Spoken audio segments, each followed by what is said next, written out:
ये लोग नहीं गए, तब ये कश्मीर में नहीं निकले, तब कोई कश्मीर में मूवमेंट नहीं हुई, तब कोई कश्मीर में किसी ने नहीं कहा कि हम हिंदुओं के साथ हैं, इन सुहागन महिलाओं के साथ हैं जिनका धर्म पूछ के मारा गया, जिनको धर्म पूछ के गोलियां मारी गई। जब अमरनाथ यात्रा में हमारे हिंदू भाइयों पर हमला होता है, जो अमरनाथ यात्रा केवल और केवल श्रीनगर की अर्थव्यवस्था को मजबूत करने के लिए होती है, वहां जाते हैं, उस पर जब अमरनाथ पे हमला होता है तो ये मिठाई बांटते हैं।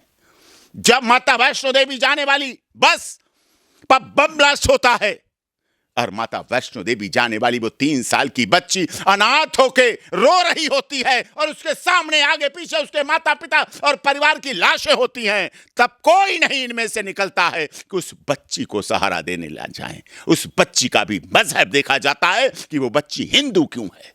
मजहब ने ये सिखाया, धर्म ने ये सिखाया। और केवल यहां नहीं, जब मालदा में हिंदू महिलाओं का जेनोसाइड होता है, पश्चिम बंगाल इस बात का जीवंत उदाहरण है कि किस तरह से हिंदू महिलाओं का धर्म परिवर्तन होता है। श्रीनगर में, जम्मू में ब्राह्मण परिवारों का ब्राह्मण पुरुषों को मार के फेंक दिया गया, भगा दिया गया और हिंदू महिलाओं, ब्राह्मण महिलाओं, बहनों, बेटियों, बच्चियों का बड़े स्तर पर धर्म परिवर्तन हुआ। बड़े स्तर पर धर्म परिवर्तन करा के उनके साथ विवाह करके यौन शोषण किया गया। सारी दुनिया ने देखा है, उस जेनोसाइड को देखा है। उस समय किसी को कोई नहीं पहुंचा, उस समय कोई आंदोलन नहीं करने आया, उस समय कोई जंतर मंतर पर नहीं पहुंचा, उस समय कोई लखनऊ में नहीं पहुंचा, उस समय कोई श्रीनगर में नहीं पहुंचा, उस समय कोई जम्मू में नहीं पहुंचता है। जब 26/11 पे हमला होता है, बताइए आप, 26/11 पे हमले के बाद कोई शांति प्रार्थना किसी मुस्लिम ने मुंबई में की? हमारी आर्थिक देश की राजधानी को नष्ट नाबूद करने का प्रयास किया गया। दिल्ली हाईकोर्ट पे हमला हुआ, कोई नहीं आ गया।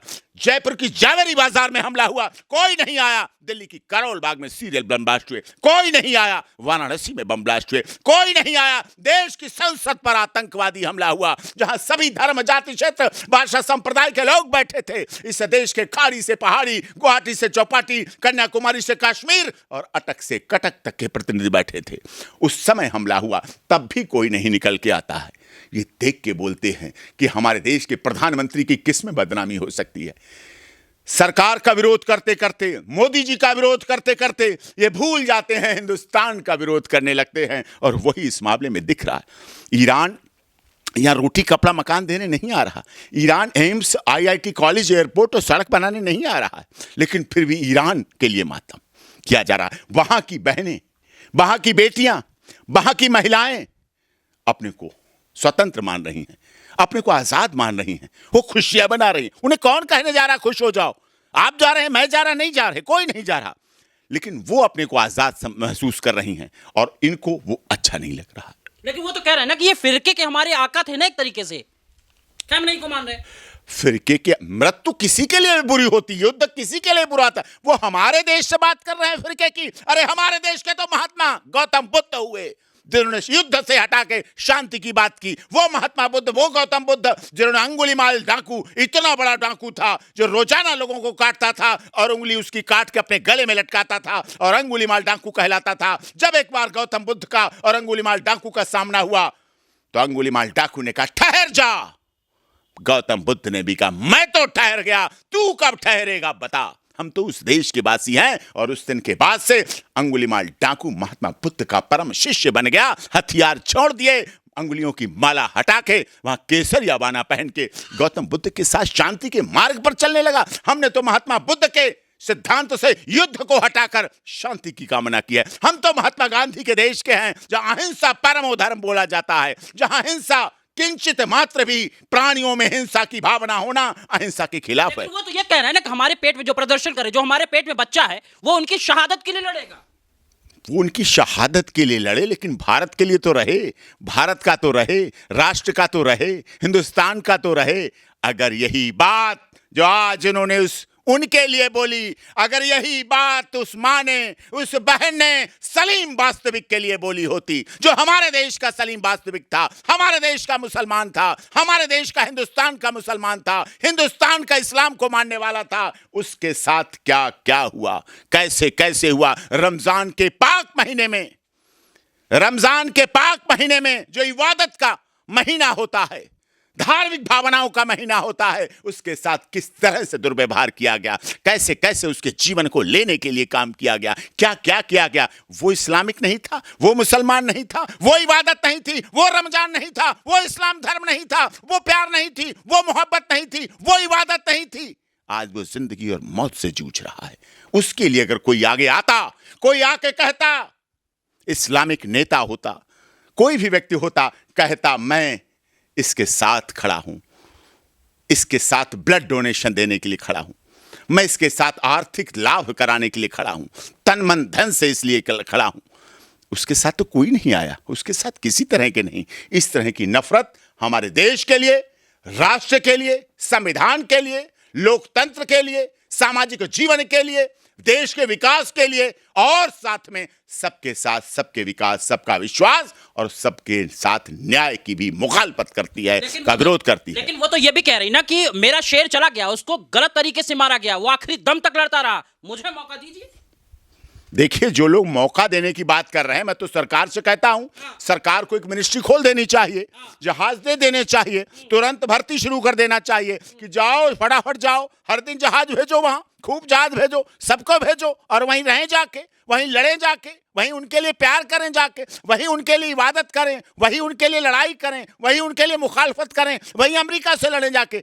अमेरिका में भी तो हैं मुस्लिम, अमेरिका में भी तो हैं इस्लाम को मानने वाले, कितनी लड़ाई लड़ रहे हैं, कितना उनके लिए बोल रहे हैं, कितना कहाँ कुछ हो रहा है, वहां तो नहीं कुछ हो रहा है। ये तो यहां हो रहा है क्योंकि भारत में नफरत के बीज पैदा करो, नफरती इस तरह का करो। ये भारत की सरकार का विरोध करते करते, भारत के मोदी जी का विरोध करते करते ये लोग भारत के सरहदों का भी विरोध करने लगते हैं और हिंदुस्तान में जो सर्वधर्म समभाव के लोग रहते हैं उनका भी विरोध करने लगते हैं। एक बात ये समझाइए डॉक्टर साहब कि बहुत सारे ऐसे नेता हैं, वो ये कह रहे हैं कि एक युग का अंत हो गया खamenei के जाने से। देखिए, युग का अंत क्या है? राजनीति है, सत्ता है, अच्छे नेता रहे होंगे, अच्छी बात है, किसी के आराध्य हो सकते हैं, किसी के श्रद्धेय हो सकते हैं। कोई कहता आधा गिलास खाली है, कोई कहता आधा गिलास भरा है।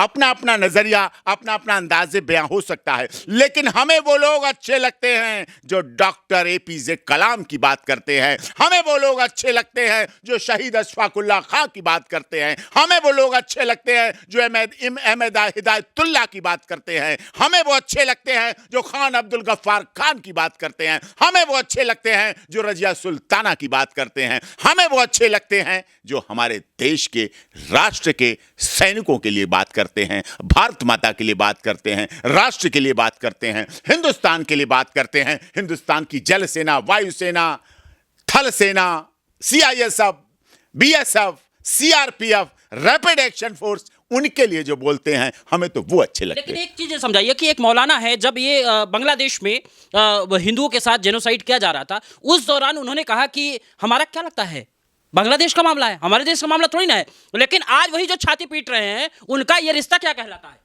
बांग्लादेश उन्हें इसलिए अच्छा लग रहा था या बुरा नहीं लग रहा था क्योंकि बांग्लादेश में दीपू दास मारा जा रहा था, बांग्लादेश में दीपू दास को लटका के मारा जा रहा था, जलाया जा रहा था, सड़कों पे खींचा जा रहा था, काटा जा रहा था, आग लगाई जा रही थी। बांग्लादेश में हिंदुओं को मारा जा रहा था, काटा जा रहा था, मंदिरों को तोड़ा जा रहा था, उस इस्कॉन टेम्पल को तोड़ा जा रहा था जिस इस्कॉन टेम्पल ने बांग्लादेश को 1971 और 72 में रोटी देने का काम किया, पेट भरने का काम किया, कपड़ा मकान देने का काम किया। वो बांग्लादेश उन्हें बुरा लग रहा था, इसलिए उन्हें कोई चिंता की बात नहीं थी। वह मारे जा रहे थे, ईरान से हिंदू मर रहा था। अब ईरान से क्या रिश्ता उनका? ईरान से उनका रिश्ता इसलिए है कि भारत का रिश्ता इजराइल से है। इजराइल ने भारत को बचाया था, इजराइल ने पाकिस्तान के युद्ध में भारत का साथ दिया था, इजराइल में भारत में रहने वाले हिंदू, मुस्लिम, सिख, ईसाई, जैन, पारसी नहीं देखे। इजराइल ने भारत देखा, इजराइल ने हिंदुस्तान देखा, इसलिए उन्हें बुरा लग रहा है इजराइल, इसलिए उन्हें ईरान अच्छा लग रहा है। ये कहानी है। जो पाकिस्तान का साथ दे वो भारत के मुसलमान, कुछ लोग ऐसे हैं, ज्यादा नहीं है, कुछ लोग ऐसे हैं जो उनका साथ देना पसंद करते हैं। ज्यादातर हमारे देश में मुसलमान आज भी देशभक्ति, राष्ट्रभक्ति, सर्वधर्म समभाव, सर्वजन हिताय में विश्वास करते हैं और उसके लिए लड़ाई लड़ते हैं। इजराइल भारत के साथ है। इजराइल ने चाहे 1991 की लड़ाई, जब जब पाकिस्तान ने अपने नापाक इरादे दिखाए, इजराइल ने, रूस ने भारत की सदैव मदद की। सरकारें कोई आई, कांग्रेस की सरकार आई, इंदिरा गांधी की सरकार आई, कि मोदी जी की सरकार, किसी की सरकार आई, लेकिन इजराइल, रूस सदैव भारत के साथ रहे हैं। और भारत ने भी रेड कार्पेट से रशिया के राष्ट्रपति का स्वागत किया है। इजराइल के राष्ट्रपति, प्रधानमंत्री का भारत में स्वागत हुआ है। ये लोग तब भी नफरत फैलाते हैं, इन्हें तब भी परेशानी होती है। जब G20 में हमारे पूरी दुनिया के नेता आते हैं, तब भी इन्हें परेशानी होती है, और आज भी परेशानी हो रही है। आज लखनऊ में आए, आज कश्मीर में लोग बोले आके, वही कश्मीर थी जब पहलगाम घटना हुई। पहलगाम घटना में जाने वाले पर्यटक सैलानियों का क्या दोष था? वो तो कश्मीर और श्रीनगर की आय बढ़ाने गए थे, यहां से पैसा ले जाके वहां खर्च करने गए थे, वहां के संसाधन बढ़ाने गए थे, वहां का रोजगार बढ़ाने गए थे।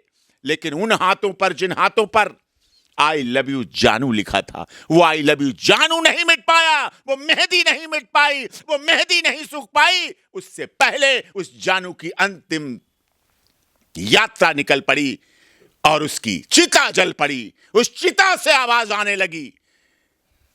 वो महिलाएं जिन्होंने अपने माथे की बिंदी और सिंदूर अपने दिए हुए दहेज के ड्रेसिंग टेबल में नहीं देख पाया, और कश्मीर में उनके साथ हुआ।